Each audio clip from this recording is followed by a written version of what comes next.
Fala, povo, beleza? Bom, vamos falar aqui um pouquinho sobre o que eu acho que vai acontecer com o mercado do ciclismo nessa crise toda.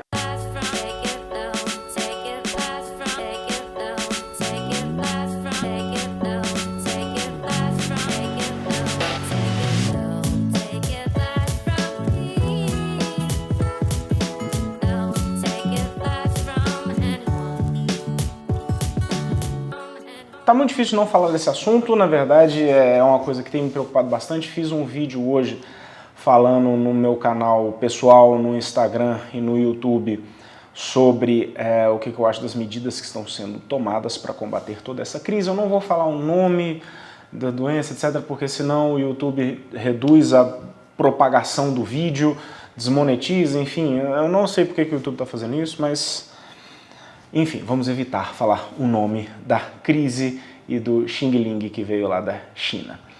Bom, mas o fato é que está tendo este problema global, que o vídeo que eu fiz hoje no meu canal pessoal foi justamente falando que a minha preocupação é que o remédio vá matar o paciente, porque as sanções e os bloqueios econômicos que estão sendo feitos nunca foram feitos na história. Você nunca teve na história do mundo uma situação onde todos os governos de uma forma conjunta bloqueassem todos os mercados de todos os países. Isso simplesmente nunca aconteceu.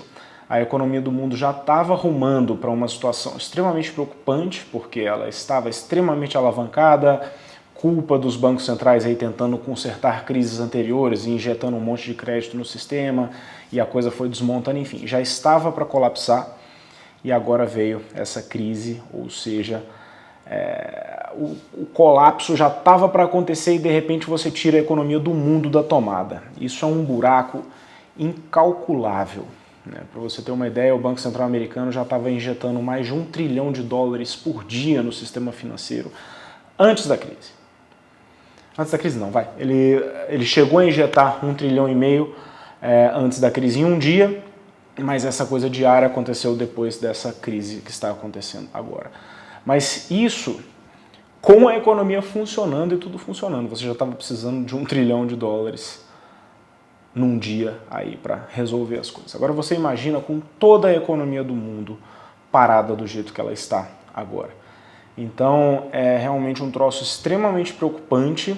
É lógico que a doença, eu já até fiz no último vídeo aqui, eu me preocupo com essa doença desde o começo, porque eu acho que ela é uma doença complicada, ela tem um índice de mortalidade alto, e eu acho que ela tem que ser levada com seriedade, mas eu acho que a forma com que ela está sendo levada não está sendo a mais inteligente, porque você está com um sério risco de matar o paciente nesse processo. Você vai acabar gerando um colapso social, um colapso econômico, e esse colapso econômico não vai matar só o grupo de risco lá das pessoas, ou pessoas que têm problemas de saúde prévios, ou pessoas acima de 65 anos.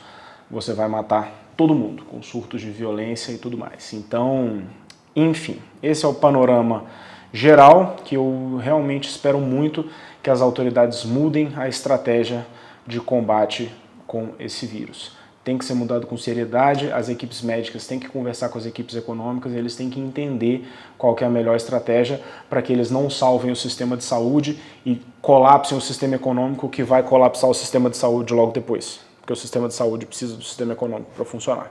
Então não adianta nada você salvar o sistema de saúde aqui para matar ele daqui a pouco e todos os outros sistemas juntos, né? Mas bom, falando do mercado do ciclismo especificamente, vamos falar de otimismo. O que eu tenho um pouco de otimismo com relação ao mercado do ciclismo é que, primeiro, ele é calcado numa necessidade bastante natural do ser humano, ou seja, a necessidade de esporte, de lazer, de você realmente fazer algo outdoor é uma coisa bastante natural do ser humano, e dificilmente um ciclista, por conta de uma crise econômica, ele vai deixar de ser ciclista. Ele pode passar um tempo sem dinheiro, ele pode passar um tempo sem ter condições de comprar uma bicicleta, mas aquela vontade dele vai continuar, e assim que você tiver uma melhora de situação econômica, ele vai voltar a comprar a bicicleta dele, ou ele vai voltar a pedalar, ou ele vai voltar a comprar os acessórios dele. Então, eu fico otimista por conta disso. Segundo ponto, até onde eu entenda, as empresas do mercado do ciclismo não são muito alavancadas. O que é a alavancagem? É quando você roda em cima de muito crédito, ou seja, o seu endividamento é muito alto com relação à sua capacidade de geração de caixa. E pelo que eu entenda, pelas algumas empresas que eu tenho um contato mais próximo, pelo que eu conversei, o ciclismo não tem muito esse perfil. Existem outros mercados que têm esse perfil. Você tem empresas com dívidas gigantescas, muitas vezes maior do que a capacidade de caixa anual delas. No ciclismo, que eu entendo, isso não acontece. As empresas fazem muitas coisas com capital próprio, as operações não são tão grandes. E geralmente essas empresas têm uma capacidade um pouco melhor de resistir a crises. Porque as empresas muito alavancadas, quando você tem esses problemas de crise muito forte, elas não conseguem pagar essas dívidas são tão grandes que elas são praticamente inegociáveis e aí você acaba arrumando para uma falência de uma forma mais rápida. No ciclismo eu não vejo dessa forma.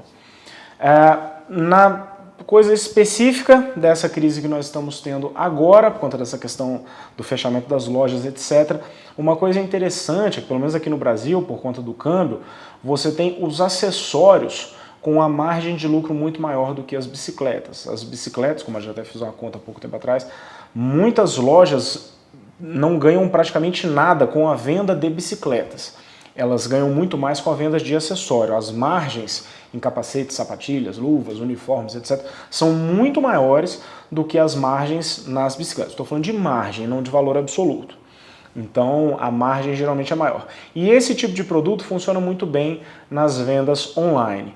Então, o cara vai comprar uma sapatilha pela internet, vai comprar um uniforme pela internet, um capacete, etc. Então, eu acredito que isso vai ajudar um pouco o mercado a se manter sobrevivendo enquanto essa confusão toda não passa. Então, eu tenho essa perspectiva. Algumas notícias um pouco piores com relação ao mundo do ciclismo de um modo geral. As Olimpíadas, aparentemente, alguns membros do Comitê Olímpico Internacional hoje falaram que elas devem mesmo ser adiadas, mas essa é uma informação que falaram. Nessa notícia aqui no Cycling News dizendo que alguns membros falaram que, mas é bastante provável pelo que a gente está vendo das formas com que as coisas estão acontecendo. O Patrick Levert, que é o diretor esportivo da equipe Deceuninck Quick-Step, patrocinada pela Specialized, que ele disse que se você não tiver um Tour de France, possivelmente o modelo de negócio do ciclismo vai entrar em colapso. Tour de France em julho, vamos torcer para que até lá a coisa esteja um pouco mais estável e a coisa se resolva.